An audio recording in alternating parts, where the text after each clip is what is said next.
Cultivating Presence. Most people think presence is charisma, a voice, a look, a stance. But real presence isn't a performance. It's a consequence.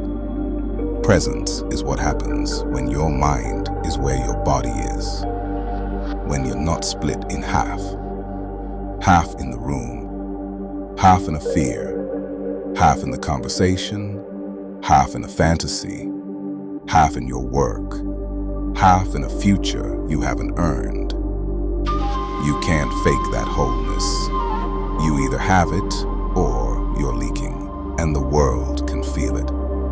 A man without presence talks too much, explains too much, checks his phone too much, laughs too quickly, apologizes for taking up space. He's trying to be accepted instead of being anchored. Cultivating presence is cultivating an anchor, not in arrogance, in reality.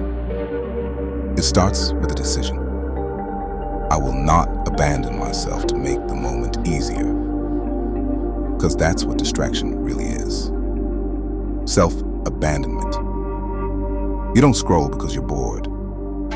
You scroll because you don't want to feel your own life, the weight of your choices, the silence around your ambitions, the work you've delayed. Presence means you stay, even when it's uncomfortable, especially when it's uncomfortable. Presence is built in small rooms, in mundane moments, in the seconds where you want to escape and you don't.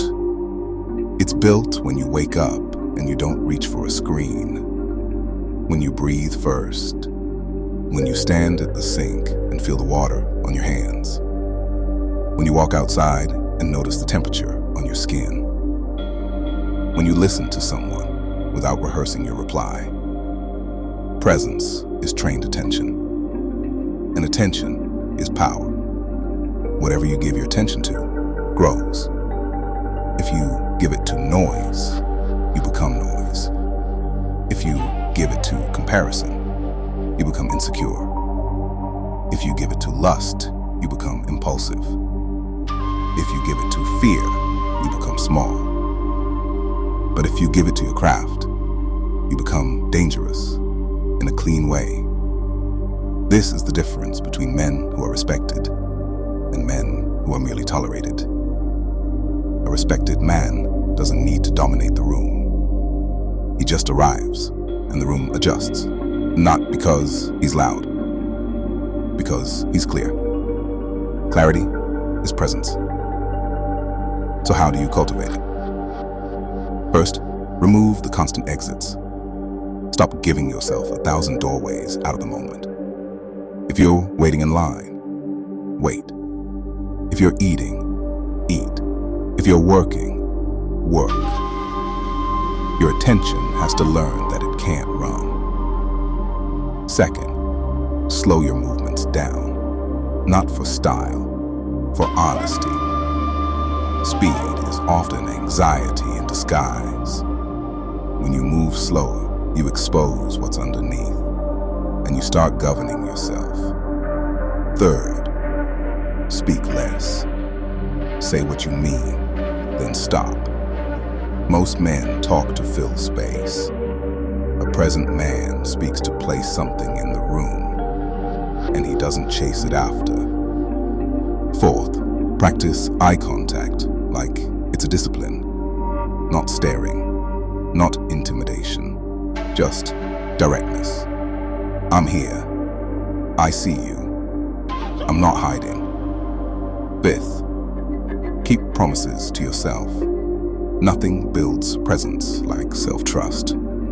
If your word to yourself is weak, your presence will always feel hollow, because deep down you'll know you don't even believe you. Presence is not mystical. It's built with integrity. And once you have it, your life changes quietly. People start telling you the truth. Opportunities find you without you hunting them. Women feel safer because you're not erratic. Men respect you because you're not thirsty.